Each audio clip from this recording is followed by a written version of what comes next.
Então, um jardim pode ser muito mais do que só um enfeite para uma casa, né?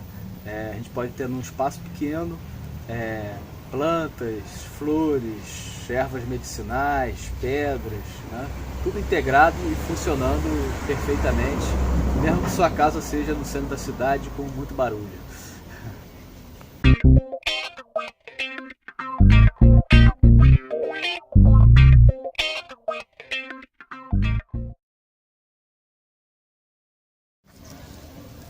Então, jardinagem é isso que eu estava te falando, né? É uma coisa que tem um trabalho bruto, tem um trabalho que é mais delicado, né? Onde a gente tem que trabalhar de forma mais delicada, mais criativa, organizar os elementos, né? É um trabalho que ele tem várias etapas, vários graus de sensibilidade, né? E a gente vai se refinando também um pouco com a jardinagem, né? A gente começa, né, na verdade, com a natureza, né? Não só com a arte da jardinagem, com o trabalho de jardinagem, mas com a natureza, né? Então a gente vai observando a natureza, vai sentindo, né, como é que os elementos vão se encaixando, vai observando as plantas, os ciclos, né? E aí, quem sabe, né? Quem já sabe dessa minha ligação com as pedras, né? Eu tenho aqui no jardim algumas pedras. Algumas são só de decoração, né? Como essas brancas aqui. Estavam fazendo essa composição, por exemplo, no canteiro aqui. Agora outros têm uma função realmente energética, como essa aqui, de estar equilibrando, né? todo o ambiente, de estar equilibrando a casa, né? Então eu encontrei alguns pontos aqui no jardim que precisava de um equilíbrio, e aí eu uso as pedras para poder equilibrar. Então eu tenho outras pedras aqui também no jardim que estão em pontos estratégicos aí, que estão fazendo aqui linhas de energia com essa pedra aqui, com outras partes da casa, para poder equilibrar toda a energia aqui do ambiente, né? Então, o uso de pedra não é só colocar chácara, ou você carregar como talismã, ou ter a pedra numa correntinha no pescoço, sabe? Tem várias maneiras, né, de usar, né? E esse uso energético, por exemplo, em ambientes, você usar no ambiente, na decoração de um ambiente, ou usar no jardim para você alinhar, né, harmonizar um jardim, a energia do lugar, né? Dá para você trabalhar de várias maneiras. Então, depois que eu comecei a conhecer esse mundo das pedras, a gente realmente vê que abre inúmeras possibilidades,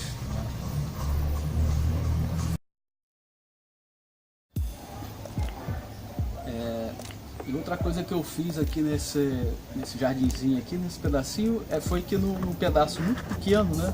Eu tenho aqui um jardim de mais ou menos uns 50 metros quadrados. Nesse pedaço aqui, eu consegui fazer um jardim que não dá muito trabalho para tratar dele. Tenho muita diversidade de planta, né? Porque isso é importante, a gente pensar num país, que a gente vive num país tropical e que a natureza ela é muito diversa, né? A gente fazer um jardim de uma coisa só, de uma planta só, né? Vai meio que contra a natureza. E a gente tem que estar, na verdade, trabalhando junto com a natureza, né? Não contra ela. Então tem muita planta aqui que está adaptada ao ambiente, né? Aqui é um clima de praia, é um clima que a maior parte do ano é seco, né? Então eu tenho plantas aqui que são resistentes à seca, a esse período de seca, né? E consegui num espaço muito pequeno colocar muita planta de forma mais ou menos organizada, desde que às vezes elas se entendam, elas se resolvam, né? E aqui eu tenho desde de fruta, como um coqueiro, por exemplo, esse coqueiro aqui que está aqui já há alguns anos, produzindo coco, né? Tenho aqui um pé de ipê amarelo, que eu plantei aqui há algum tempo, né? Tem também uma goiabeira que nasceu ali por conta dela, né? E nasceu e ficou, e eu deixei ela nascer aí, né? Já está produzindo também. Pitanga, já nasceu uma pitanga junto aqui, A pitanga, aliás, é uma planta aqui dessa região que é muito bem adaptada e nasce em qualquer canto, né?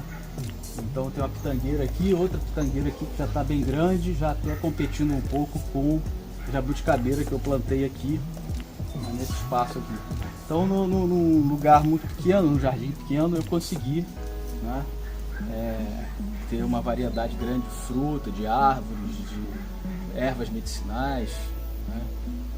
De vez em quando é claro que a gente tem que plantar, mas também nasce muita erva medicinal aí, por conta própria, né? Então, por exemplo, a erva medicinal tem um ponto muito interessante, porque tem uma linha, uma corrente, né, que é uma corrente filosófica sobre a questão da jardinagem e tudo isso, que diz que as ervas que a gente precisa para cuidar da saúde da gente, a gente atrai elas, né? Nosso padrão vibracional atrai as plantas que a gente precisa. Então, elas começam a nascer por aí, né? Você tem de repente você está aqui trabalhando e você vê que tem uma plantinha aqui, uma ervinha que você nunca tinha visto antes, que está nascendo aqui, né? E é justamente às vezes aquela planta que você está precisando, que tem a ver com o seu padrão vibracional do momento e que você tem que tomar o chá dela, né? Tem algumas plantas aí que para mim ainda são desconhecidas, que eu não sei para que é, o que serve, né? Mas eu respeito muito esses matinhos que a gente chama, que vão nascendo, porque alguns deles são aqueles que a gente precisa. O remédio está junto com a gente, está nascendo aqui no jardim, né? Eu tenho, por exemplo, aqui, né? Isso aqui é uma planta que nasce muito aqui em casa, está pequenininha aqui, mas, né, que é a sete sangria, né? É um mato bem comum para a gente aqui, né?